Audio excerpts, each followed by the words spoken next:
ஆன்மீகம். அன்பர்களே வணக்கம்.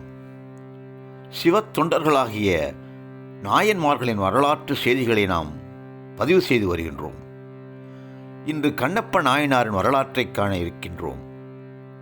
ஒரு ஒப்பில்லாத அன்பை இறைவன் பால் வைத்து 6 நாட்களில் சிவபதம் பெற்ற கண்ணப்ப நாயனாரின் வரலாற்றை இன்று நாம் காண இருக்கின்றோம்.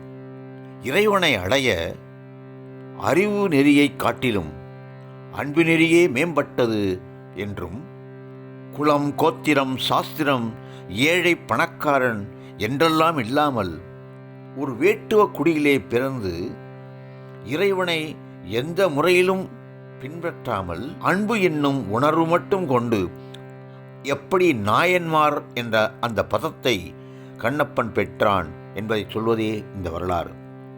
கண்ணப்பன் என்னும் இந்த திண்ணன் முந்தைய பிறவியில் அர்ஜுனனாக இருந்து இப்பொழுது திண்ணனாக பிறந்தான் என்று காளகத்தி வரலாறு சொல்கிறது.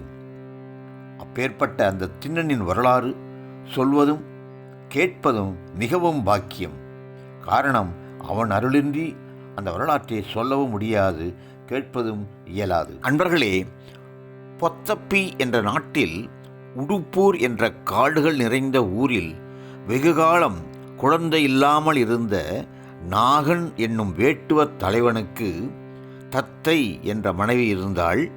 இருவரும் முருகப்பெருமானின் அருளால் ஒரு ஆண்மகவு பெற்றெடுத்தார்கள்.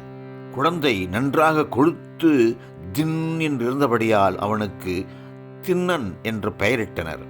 குழந்தையை சீராட்டி பாராட்டி வளர்த்து வந்தார்கள். வேட்டுவர் குலத்தில் பிறந்தபடியால் உடல் வலிமை, உள்ள வலிமை போன்ற பயிற்சிகளில் திண்ணனை ஈடுபடுத்தினார்கள்.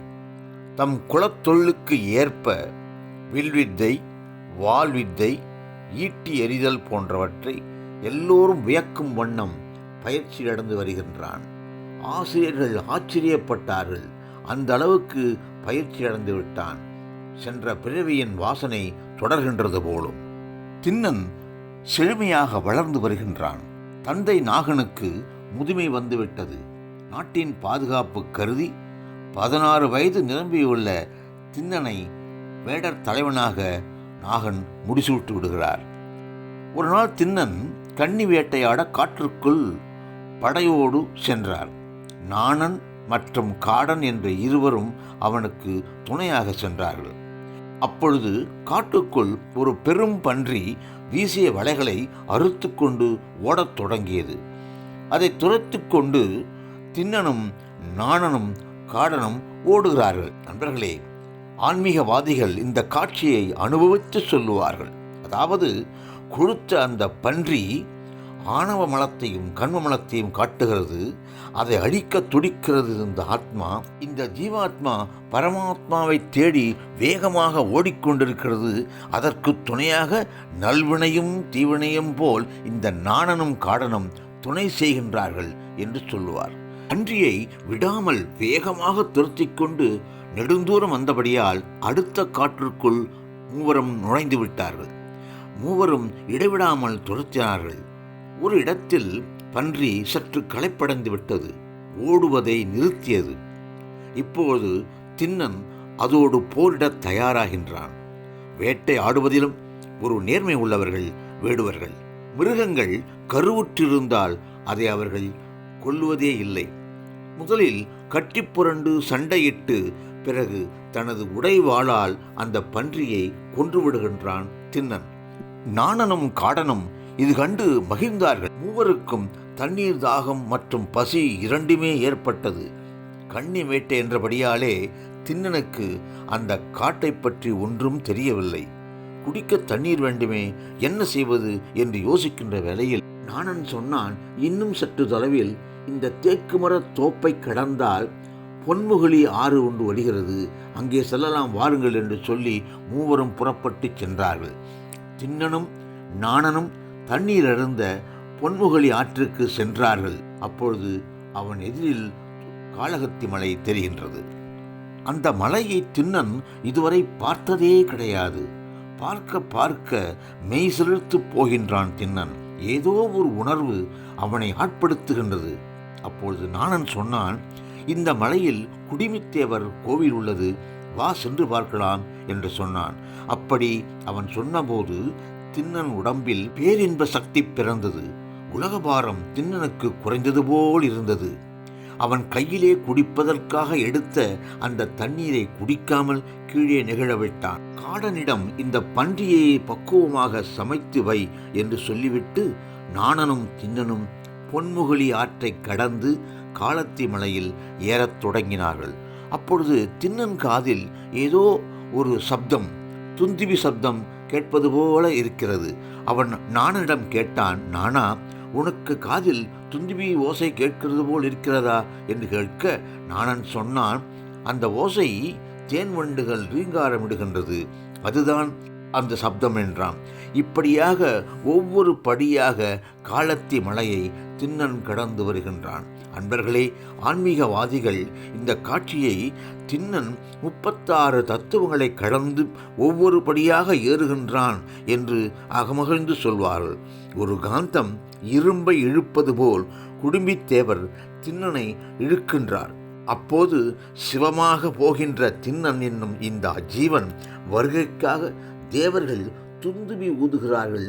அந்த ஒளி திண்ணனுக்கு கேட்கின்றது, ஆனால் நாணனுக்கு கேட்கவில்லையே என்பதாக சொல்வார்கள்.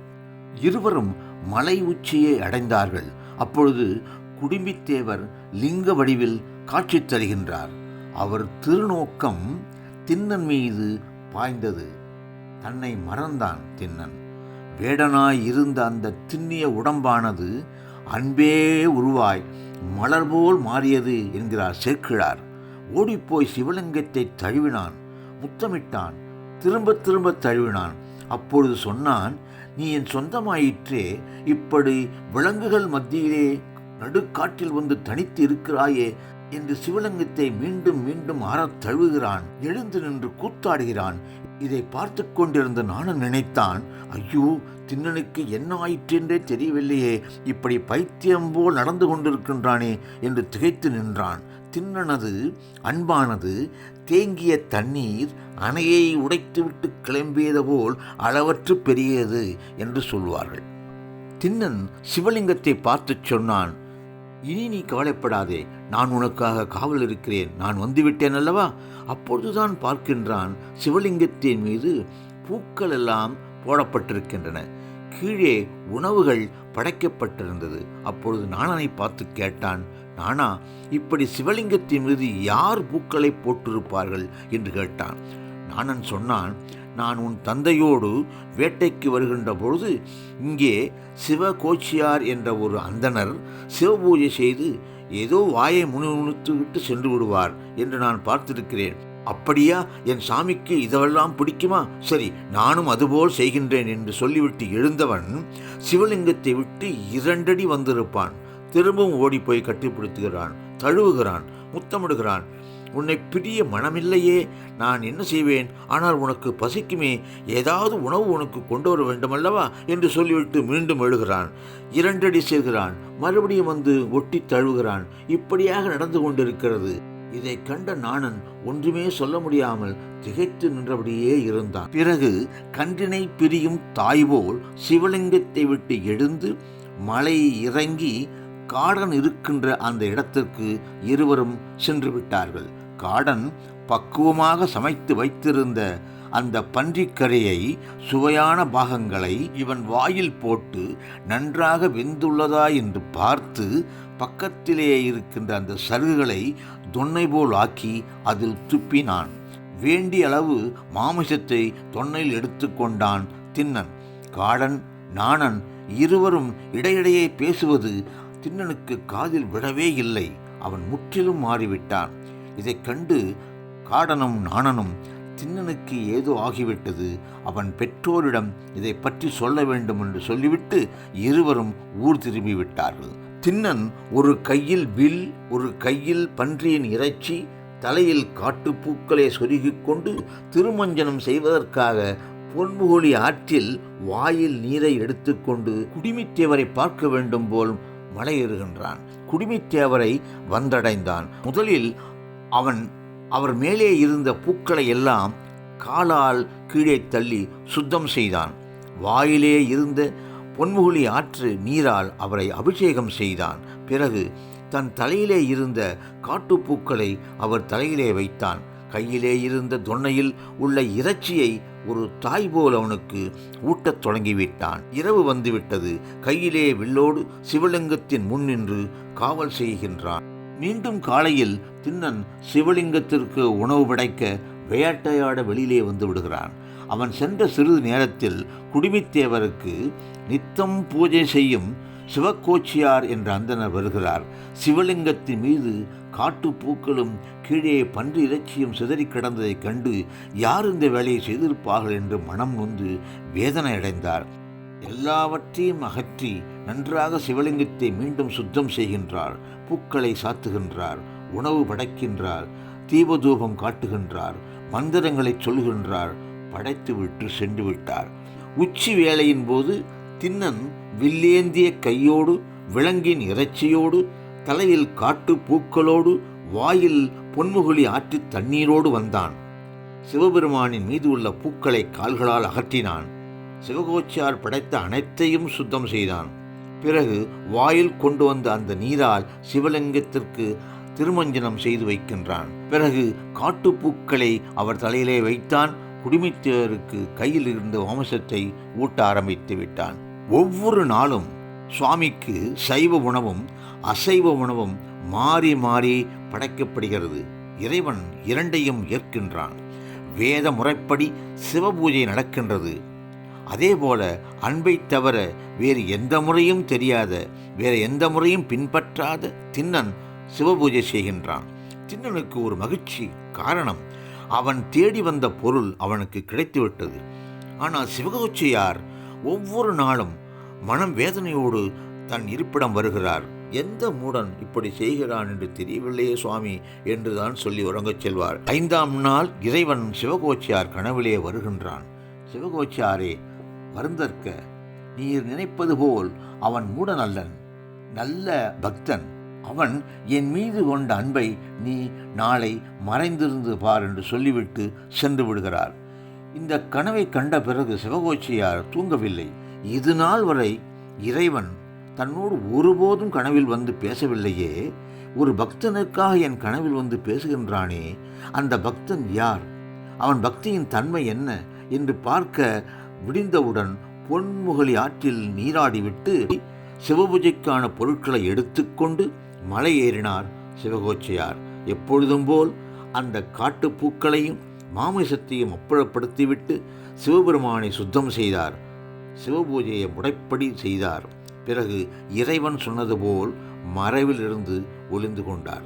உச்சி வேளை வந்தது. காட்டுப்பூக்களையும் மாமிசத்தையும் வாயில் நீரோடு திண்ணன் குடிமித்தேவரை வந்து பார்க்கின்றான். அப்போது சாமியின் வலது கண்ணிலிருந்து இரத்தம் வடிகின்றது. பதறிப்போன திண்ணன் வாயிலிருந்து தண்ணீரை சிதறவிட்டான். கையிலே வில்லும் மாமிசமும் கீழே விழுந்தது. ஐயோ என்று பதறிக்கொண்டு யார் இந்த வேலையை செய்தது என்று அழுது கொண்டே இங்கும் அங்கும் வில்லை எடுத்து ஓடி ஓடி பார்த்தான். யாரும் கண்ணில் அகப்படவில்லை. பிறகு அங்குமிங்கும் அலைந்து காட்டு பச்சிலைகளை எடுத்துக்கொண்டு சாமியின் கண்ணீரில் பிரிந்து பார்த்தான். அப்பவும் அந்த இரத்தம் நிற்கவில்லை. என்ன செய்வதென்றே தெரியவில்லை அவனுக்கு. பிறகு அவனுக்கு எப்பொழுதோ அறிந்த ஒரு விஷயம் நினைவுக்கு வருகிறது. அதாவது ஊனுக்கு ஊன் என்பதாகும். அது நினைவுக்கு வர தன்னுடைய வலது கண்ணை சற்றும் யோசிக்காமல் தன் அம்பால் பெயர்த்தெடுத்து சிவலிங்கத்தின் வலது கண்ணில் எடுத்து அப்பினான். பக்தியின் சக்தியானது ஒரு வஜ்ரம் தடவியது போல் கண்ணானது சிவலிங்கத்தில் ஒட்டிக்கொண்டது. இரத்தம் நின்றது. ஆனந்த கூத்தாடுகிறான் திண்ணன். ஆனால் திண்ணன் கண்ணில் இரத்தம் வடிகின்றது. அதை அவன் பொருட்படுத்தவே இல்லை. சிவகோச்சாரியார் அதிர்ச்சியில் உறைந்து போனார். இதை பார்த்து கொண்டிருக்கின்றார். என்ன நடக்கிறது என்றே அவருக்கு தெரியவில்லை. ஆனால் திடீரென்று சிவலிங்கத்தின் இடது கண்ணிலும் இரத்தம் வர ஆரம்பித்து விட்டது. திண்ணன் நினைத்தான், இப்படி இரத்தம் வடிந்தால் ஊனுக்கு ஊன்தானே, எனக்கு தான் நன்றாக தெரியுமே என்று சொல்லிவிட்டு தன்னுடைய அம்பால் இடது கண்ணீரை பெயர்த்தெடுக்க முற்பட்டான் திண்ணன். சற்று யோசித்தான். தான் 2 கண்களையும் இழந்துவிட்டால் சிவலிங்கத்தின் இடது கண் இருக்கின்ற இடம் தெரியாமல் போய்விடுமே என்று நினைத்து தன் காலணி அணிந்த அந்த இடது காலை தூக்கி சிவலிங்கத்தின் புருவ மத்தியில் வைத்தான். அம்பை எடுத்து கண்ணை பெயர்க்க முற்படுகின்ற பொழுது கண்ணப்ப நிற்க, கண்ணப்ப நிற்க என்று அசரீரை கேட்கின்றது. 2 கைகள் சிவலிங்கத்திலிருந்து தோன்றி அவன் கையை தடுக்கிறது. பிறகு சிவபெருமான் தோன்றி, தின்னா, நீ என்னை காக்க வேண்டி நினைத்தபடியால் இந்த மலையில் ஓரிடத்திலிருந்து எனக்கு காவல் செய். வருகின்ற பக்தர்கள் முதலில் உன்னை வணங்கி பிறகு என்னை வணங்குவார்கள் என்று சொல்லி அவன் கண்களை மீண்டும் அவனுக்கு அளித்து அவனுக்கு சிவபதம் தந்து மறைந்தான் சிவபெருமான். பக்தனே, கண் அப்பாதே, கண் அப்பாதே என்று சிவபெருமான் சொன்னபடியால் திண்ணன் கண்ணப்பனான 16 வயதிலேயே நாயன்மார் பதமடைந்தார் என்று சேக்கிழார் புராணம் நமக்கு தரும் தகவலாக இருக்கின்றது. அன்பர்களே, கண்ணப்பரின் வரலாற்றிலிருந்து நாம் அறிந்து கொள்வது என்ன? வேத ஆகம விதிப்படி செய்கின்ற பூசையை காட்டிலும் உணர்வு பூர்வமான அன்போடு செய்யும் பூசை ஏற்றமிக்கது என்கிறார் சேக்கிழார். அந்தணர் என்றபடியால் சிவகோச்சாரியார் குடிமித்தேவரை இறைவன் என்று மட்டும்தான் நினைத்தார். குறையில்லாமல் முறையாக பூசை செய்தார். ஆனால் குடிமித்தேவரை பார்த்தவுடன் கண்ணப்பர் தன்னுடைய சொத்து என்று சொன்னார். ஒரு தாய்ப்பசுவி அன்பை கொடுத்து சிவன் என்னும் கன்றுக்குட்டிக்கு ஊட்டினார். என்னுடைய உறவு என்று சொன்னார்.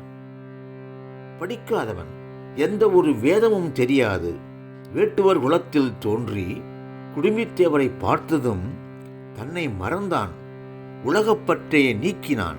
இறைவன் கோச்சாரியாரின் கனவில் சென்று சொன்னதையே பெரும் பாக்கியமாக கருதுகிறார் கோச்சாரியார். ஆனால் கண்ணப்பர் தன் கண்ணை பெயர்த்தெடுத்து தன் உறவுக்கு அந்த கண்ணை கொடுத்தது பாக்கியமாக கருதுகிறான். ஆகையால் தான் அவன் நாயன்மார் வரிசையில் இன்று விற்றிருக்கின்றான்.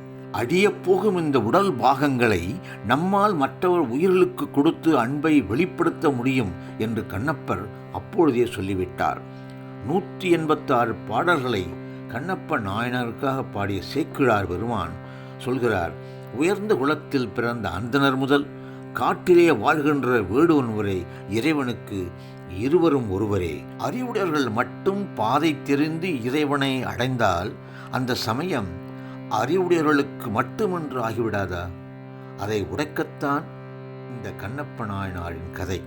குலம், கோத்திரம், சாஸ்திரம் என்று பாராமல் இறைவனை அடைய எந்த பாதையும் அறியாத நிலையில் சாதாரண குடியில் பிறந்த ஒருவன் உண்மை அன்பினால் இறைவனை அடைய முடியும் என்பதே இந்த வரலாறு நமக்கு சொல்கின்ற செய்தியாகும்.